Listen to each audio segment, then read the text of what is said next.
ಮಾತನಾಡಿದೆ. ಒಂದು 2018ರಿಂದ ನಾವು ಈ ಕಟ್ಟಡ ಉದ್ಘಾಟನೆ ಮಾಡಿದ್ದೀವಿ. ಕಳೆದ ಅವಧಿಯಲ್ಲಿ ನಾವು ರಾಜ್ಯ ಮಟ್ಟದ ಸನ್ಮಾನ ಗೋಪಾಲಯ್ಯ ಇರ್ಬೋದು, ವಾಸುದೇವ್ ಸರ್ ಇರ್ಬೋದು, ಇನ್ನಿತರ ಎಲ್ಲ ಹಿರಿಯ ಪತ್ರಕರ್ತರು ಮತ್ತು ಗ್ರಾಮೀಣ ಭಾಗದವರಿಗಿನ ಪತ್ರಕರ್ತರಿಗೂ ನಮ್ಮ ಸಹಾಯ ಸಹಕಾರ ಮಾಡಿದ್ರು. ಸಂಘ ಸಂಸ್ಥೆಗಳು, ರಾಜಕಾರಣಿಗಳು ಮತ್ತು ಸ್ವಾಮೀಜಿಯವರು ಸೇರಿದಂತೆ ಎಲ್ಲರ ಸಹಾಯದಿಂದ ನಮ್ಮ ಕಾರ್ಯಕ್ರಮ ಯಶಸ್ವಿಯಾಗಿ ಬಂತು. 2025-28 ಸಾಲಿಗೆ ಹೊಸ ಒಂದು ಆಡಳಿತ ಮಂಡಳಿ ನಾವು ಚುನಾಯಿತರಾಗಿ ಆಯ್ಕೆಯಾಗಿ ಬಂದಿದ್ವಿ. ಹಲವಾರು ಅಭಿವೃದ್ಧಿ ಕೆಲಸಗಳು ಮತ್ತು ಸವಾಲುಗಳನ್ನು ಹೊಂದಿವೆ. ಮುಖ್ಯವಾಗಿ ನಾವು ಗ್ರಾಮೀಣ ಪತ್ರಕರ್ತರಿಗೆ ಮತ್ತು ಸ್ಥಳೀಯ ಪತ್ರಿಕಾ ಮಾಧ್ಯಮಗಳು ಬಂದಿದ್ದು ಸಹಾಯ ಮಾಡಬೇಕಾಗಿದೆ. ಯಾಕಂತಂದ್ರೆ ಈಗ ಸ್ಯಾಟಲೈಟ್ ಚಾನೆಲ್ಗಳು, ರಾಜ್ಯ ಮಟ್ಟದ ಚಾನೆಲ್ಗಳು ಇರ್ಬೋದು ಮತ್ತು ರಾಜ್ಯ ಮಟ್ಟದ ದಿನಪತ್ರಿಕೆಗಳಿಗೆ ಒಂದು ಒಳ್ಳೆಯ ಆದಾಯ ಇದೆ. ಅದೇನಾಗಿದೆ, ಸ್ಥಳೀಯ ಜಿಲ್ಲಾ ಮಟ್ಟದ ಪತ್ರಿಕೆಗಳಿಗೆ ನಿಗದಿತವಾಗಿ ಆ್ಯಡ್ಗಳು ಬರ್ತಾಯಿಲ್ಲ. ಈಗ ಫಾರ್ ಎಕ್ಸಾಂಪಲ್ ಈಗ ಒಂದು ಈ ಸಿದ್ದೇಶ್ವರ ಜಾತ್ರೆ ನಡೆದಿದೆ ಈಗ ಜನವರಿಗೆ. ಮುಂದೆ ಇನ್ನೊಂದು ಸಂಘ ಸಂಸ್ಥೆಗಳದ್ದು ಕಾರ್ಯಕ್ರಮ ಇದೆ. ರಾಜ್ಯ ಮಟ್ಟ ಪತ್ರಿಕೆಗೆ ಎಷ್ಟೋ ಅನುದಾನ ಕೊಡ್ತಾರೆ. ನಮ್ಮ ಬೇಡಿಕೆ ಅಂದರೆ ಸ್ಥಳೀಯ ಮಟ್ಟದ ಪತ್ರಿಕೆ ಕೊಟ್ಟರೆ ಗ್ರಾಮೀಣ ಮಟ್ಟದಲ್ಲಿಯೂ ಮತ್ತು ಸ್ಥಳೀಯ ಪತ್ರಿಕೆ ನಡೆಸೋಕೆ ಅನುಕೂಲ ಆಗ್ತದೆ. ಸರ್ಕಾರ ಗ್ರಾಮೀಣ ಭಾಗದ ಪತ್ರಕರ್ತರಿಗೆ ಬಸ್ ಪಾಸ್ ಹೇಳದೇ ಆದ ಕನ್ನಡಿಗಳಿಗೆ ಗಂಟಾದಂಗಾಗಿದೆ. ಅದು ಒಂದು ಜಾರಿಗೆ ತರಬೇಕು. ಮತ್ತು ದೊಡ್ಡ ನೋವಿನ ಸಂಖ್ಯೆ ಅಂದರೆ ನಮ್ಮ ಜಿಲ್ಲೆಯಲ್ಲಿ 5 ಜನ ಪತ್ರಕರ್ತರು ಅಕಾಲಿಕವಾಗಿ ಮರಣ ಹೊಂದಿದ್ರು. ಇವತ್ತಿಗೂ ಯಾರಿಗೆ ಒಂದು ರೂಪಾಯಿನೂ ನಮಗೆ ಪರಿಹಾರ ಬಂದಿಲ್ಲ. ಅದು ಒಂದು ದೊಡ್ಡ ನೋವಿನ ಸಂಖ್ಯೆ ಆಗಿದೆ. ಈ ನಿಟ್ಟಿನಲ್ಲಿ ನಾವೇನು ತೀರ್ಮಾನ ಮಾಡಿದ್ವಿ ಅಂತಂದ್ರೆ, ಈ ಸಾರಿ ಸಂಘದಿಂದ ಮತ್ತು ಸಹಾಯ ಸಹಕಾರ ತಗೊಂಡು ಎಲ್ಲರಿಗೂ ಒಂದು ವಿಮೆ ಮಾಡಬೇಕು. ಅಂದರೆ ಒಂದು ಆರೋಗ್ಯ ಮತ್ತು ಏನಾದರೂ ಯಾರಿಗೆ ಅನಾರೋಗ್ಯ ತಪ್ಪೋದು ಬೇಡ, ಯಾರು ಅಕಾಲಿಕವಾಗಿ ಮುಖ್ಯ ಬೇಡ, ಎಲ್ಲರೂ ಆರೋಗ್ಯ ಬಯಸ್ತಾ ಆದರೂ ಸುರಕ್ಷಿತ ದೃಷ್ಟಿಯಿಂದ ಒಂದು ಇನ್ಶೂರೆನ್ಸ್ ಮಾಡಬೇಕಂತ ಮಾಡಿದ. ಜೊತೆಗೆ ಇದು ಕಟ್ಟಡ ಒಂದು ನವೀಕರಣ ಮತ್ತು ಎಲ್ಲ ಪತ್ರಿಕಾಗೋಷ್ಠಿಗಳನ್ನ ಇಲ್ಲಿಂದ ಆರಂಭಿಸಬೇಕಂತಾಗಿವೆ. ಆ ರೀತಿ ಶುಭ ಸೂಚಕವಾಗಿ ನೀವೇ ಮೊದಲಿಗೆ ಇಲ್ಲಿ ಪತ್ರಿಕಾಗೋಷ್ಠಿ ನಮ್ಮ ಪತ್ರಿಕಾ ಅಧ್ಯಕ್ಷರಿಗೆ ಮತ್ತು ಸಂಘಕ್ಕೆ ಒಳ್ಳೆಯದಾಗಲಿ. ನಮ್ಮ ಸಂಘ ಸೇರಿದಂತೆ ಇನ್ನಿತರ ಎಲ್ಲ ಪತ್ರಿಕರಿಗೂ ಒಂದು ಒಳ್ಳೆಯದು ಹರಿಸ್ತಾ ನೀವು ಪತ್ರಿಕಾಗೋಷ್ಠಿ ನಡೆಸಬೇಕಂತ ಮನವಿ. ಅನೇಕ ಜಾಗ ಇದೆ, ಅನೇಕ ಸ್ಥಳಗಳೇ ಅಲ್ಲಿ ಹಂಗೆ ಜಿಲ್ಲೆ ಮಾಡುವಷ್ಟು ನಾವು ಸಮೃದ್ಧವಾಗಿದ್ದೀವಿ. ಕಲ್ಚರಲಿ ಅಥವಾ ಸಾಂಸ್ಕೃತಿಕವಾಗಿ ಪ್ರತಿ ಜಿಲ್ಲೆಯಲ್ಲಿಯೂ ಅನೇಕ ಉತ್ಸವ ಮಾಡುವಷ್ಟು ನಾವು ಶ್ರೀಮಂತರಾಗಿದ್ದೀವಿ. ಆದರೆ ನಿಜವಾಗಲೂ ಆಗಬೇಕು ಅಂತಂದ್ರೆ ಅನೇಕ ರೀತಿ ಸಹಾಯ ಬೇಕಾಗ್ತದೆ. ಒಂದು ಎಲ್ಲರಿಗಿಂತ ಮುಖ್ಯವಾಗಿ ಒಂದು ಪುರಾತನ ಪುರಾತನ ತಜ್ಞರು ಅವ್ರ ಡಿಪಾರ್ಟ್ಮೆಂಟ್ ಬೇಕು, ಸ್ಥಳೀಯ ಕಮಿಷನರ್ ಅವ್ರು ಬೇಕು, ಆಮೇಲೆ ಟೂರಿಸಮ್ ಅವ್ರಿಗೆ ಬೇಕು. ಆಮೇಲೆ ಅದನ್ನು ಆಯೋಜನೆ ಮಾಡಲಿಕ್ಕೆ ನಾವು ಹಣ ಕೊಡ್ಬೋದು. ಯೋಜನೆ ತತ್ವ ದುರ್ಲಭ ಅಂತಾರೆ. ಅದನ್ನು ಯೋಜನೆ ಮಾಡಲಿಕ್ಕೆ ಹಣ ನಾವು ಕೊಡ್ತೀವಿ. ಅದನ್ನು ಯಾರು ಯಾವ ಕಳಿಸ್ಬೇಕು, ಹೇಗೆ ಕಳಿಸ್ಬೇಕು ಅಂತ ನಮ್ಗೆ ಅಷ್ಟು ವಿದ್ಯಾವಂತ ಹೋಗ್ಬೇಕಾಗ್ತದೆ. ಮತ್ತು ಹಣ ಕೊಡಲಿಕ್ಕೆ ನಮ್ಮ ಮೂರ್ತಿ ಟ್ರಸ್ಟ್ ನೋಡ್ಬೇಕಾಗ್ತದೆ. ನೇಹಾಕ ಹೋದಂತ ಅದಕ್ಕೆ ಅವ್ರು ಹೇಳಿದ್ದಾರೆ. ನಾನು ಎಲ್ಲರಿಗೂ ಸ್ವಲ್ಪ ಸ್ವಲ್ಪ ಪಾಠ ತಗೊಂಡು ನಾನಿದ್ದೀನಿ. ಅದಕ್ಕೆ ಮನಸ್ಸಿನಲ್ಲಿ ಬಹಳ ಇತ್ತು. ಏನಂದರೆ ಬಿಜಾಪುರ ಒಂದು ಬಹಳ ಉತ್ತಮವಾದ ಸ್ಥಳ.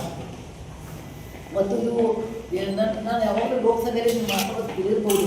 ಬಿಜಾಪುರ ಒಂದು ಏರ್ಪೋರ್ಟ್ ಮಾಡಿ ನಮ್ಮ ಜನರಿಗೆ ಹೆಲ್ಪ್ ಆಗ್ತದೆ. ಅಂದರೆ ಇದರಿಂದಲ್ಲ ಬರೀ ವ್ಯಾಪಾರ ದೃಷ್ಟಿಯಿಂದ ಹೇಳ್ತಾ ಇಲ್ಲ, ಸಾಂಸ್ಕೃತಿಕವಾಗಿ ನಮ್ಗೆ ಭಾಳ ಉಪಯೋಗ ಆಗ್ತದೆ. ಯಾಕಂದರೆ ವರ್ಷದಲ್ಲಿ 3-4 ತಿಂಗಳು ನಮಗೆ ಟೂರಿಸಮ್ ಡಿಪಾರ್ಟ್ಮೆಂಟ್ ಕೆಲಸನೇ ಸಿಗೋಲ್ಲ. ಅಂತ ಉಳಿಬಿಸಲು ಯಾರೂ ಬರೋಲ್ಲ. ಅದಕ್ಕೊಂದು 7-8 ತಿಂಗಳು ನಮ್ಮದು ಟೂರಿಸಮ್ ನಡೀತದೆ.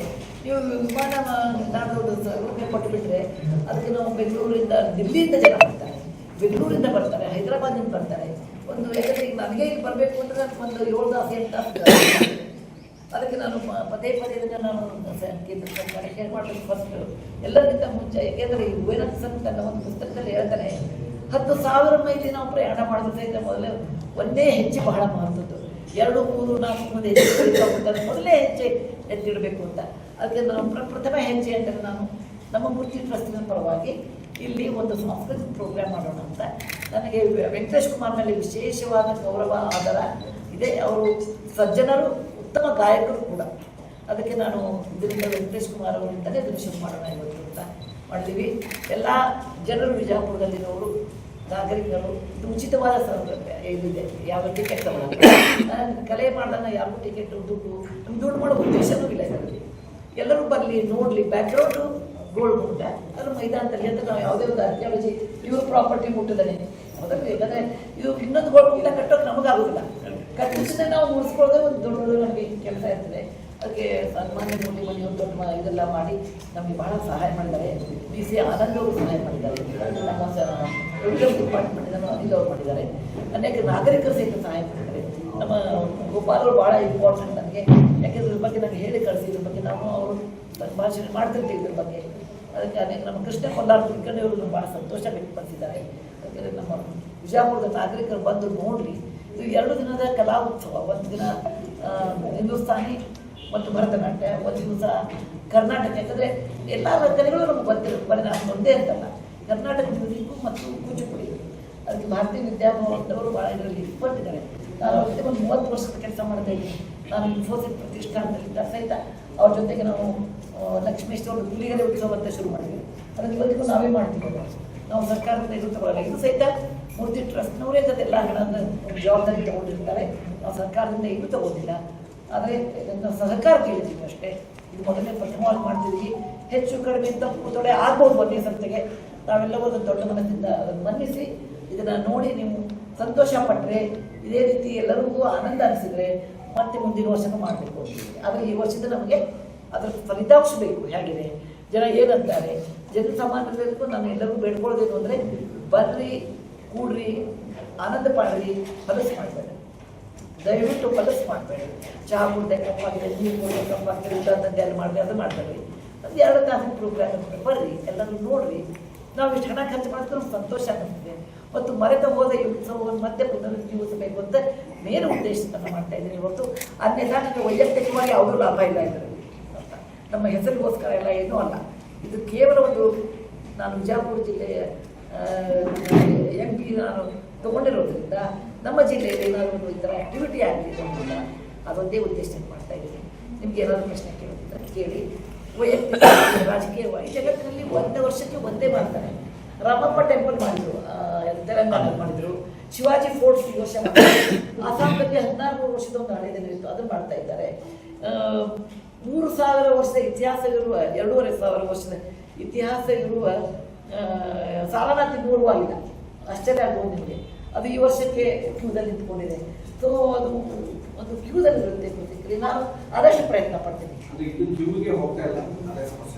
ಅದು ನಿಮ್ಗೆ ಯಾಕೆ ಗೊತ್ತಂದ್ರೆ ಕ್ಯೂ ಹೋಗಿಲ್ಲ ಅಂತ ಅಲ್ಲ.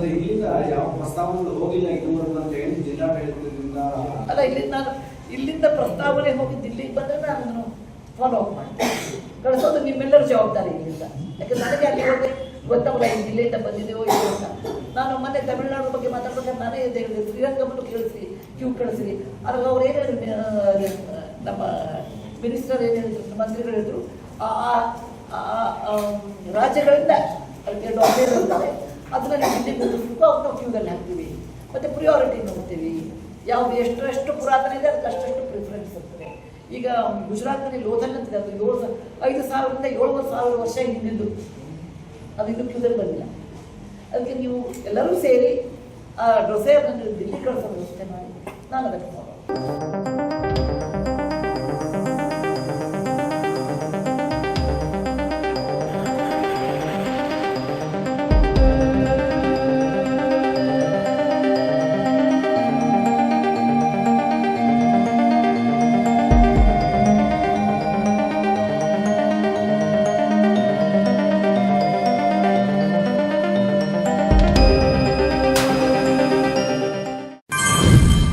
Famous food items at Himalayan Resto Cafe now in Vijaypura. Happy new year ಎಲ್ರಿಗೂ. ಪಾರ್ಟಿ ಪ್ಲಾನೆಟ್ ಹಿಮಾಲಯ ರೆಸ್ಟೋರೆಂಟಲ್ಲಿ ನಾವು ಬರ್ತ್ಡೇ ಪಾರ್ಟಿ ಮಾಡಿರೋದು. ಮತ್ತು ಹಾಗೆ ನಮ್ಮ ಅಪ್ಪಾಜಿ ರಿಟೈರ್ಮೆಂಟ್ ಆಗಿರೋ ಕಾರ್ಯಕ್ರಮನೂ ಇದೇ ಹೋಟೆಲಲ್ಲೇ ಮಾಡಿರೋದು. ಬರ್ತ್ಡೇ ಪಾರ್ಟಿ ಎಲ್ಲನೂ ಇರುತ್ತೆ. ಹೋಟ್ಲದ್ದು ಊಟದ ಮಾತ್ರ ಕೊಡಬೇಕು. ಅದರಲ್ಲಿ ಅನ್ಲಿಮಿಟೆಡ್ ಊಟ ಇಟ್ಟಿದ್ದಾರೆ. ಭಾಳ ಚೆನ್ನಾಗೈತೆ ಊಟ ಎಲ್ಲನೂ ಊಟ ಫೆಸಿಲಿಟಿನೂ ಚೆನ್ನಾಗೈತೆ. ರುಚಿ ರುಚಿಯ ಅದ್ಭುತ ಆರೋಗ್ಯಕರ ಹಿಮಾಲಯದ ವಿಶೇಷ ರುಚಿಗಳೊಂದಿಗೆ ಚೈನೀಸ್, ಕಾಂಟಿನೆಂಟಲ್ ಮತ್ತು ಭಾರತೀಯ ಆಹಾರಗಳ ಅದ್ಭುತ ಸಂಯೋಜನೆ. ತಾಜಾ coffee, snacks, family and friends ಗಾಗಿ ಸೂಕ್ತ ಸ್ಥಳ Himalaya resto and cafe, Vijayapura ನಗರದ ಸೋಲಾಪುರ ರಸ್ತೆ ಪಾಟೀಲ್ ಪ್ಲಾನೆಟ್ ನಲ್ಲಿ ಹೊಸದಾಗಿ ಭವ್ಯ ಉದ್ಘಾಟನೆಗೊಂಡ ಹಿಮಾಲಯ ರೆಸ್ಟೋ ಅಂಡ್ ಕೆಫೆ. ಶುದ್ಧತೆ, ರುಚಿ, ಆರೋಗ್ಯಕರ ಆಹಾರಗಳ ಅದ್ಭುತ ಹಿಮಾಲಯದ ಸ್ಪೆಷಲ್ ರುಚಿಕರ ಆಹಾರಗಳು. ಒಮ್ಮೆ ಬನ್ನಿ, ಮತ್ತೆ ಮತ್ತೆ ಬರಬೇಕೆನ್ನಿಸುತ್ತದೆ.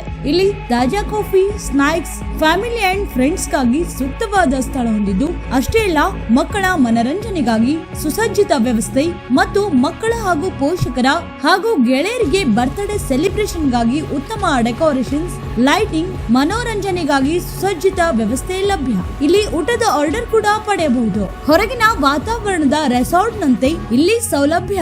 ಒಮ್ಮೆ ನೀವು ನಿಮ್ಮ ಗೆಳೆಯರ ಬಳಗ ಹಾಗೂ ಪರಿವಾರದೊಂದಿಗೆ ಬನ್ನಿ, ನಮ್ಮ ಆಹಾರದ ರುಚಿ ಪಡೆಯಿರಿ. ಆರ್ಡರ್ ಪಡೆಯಲು ಈಗಲೇ ಕರೆ ಮಾಡಿರಿ 9356870192 ಹಾಗೂ 8147147192.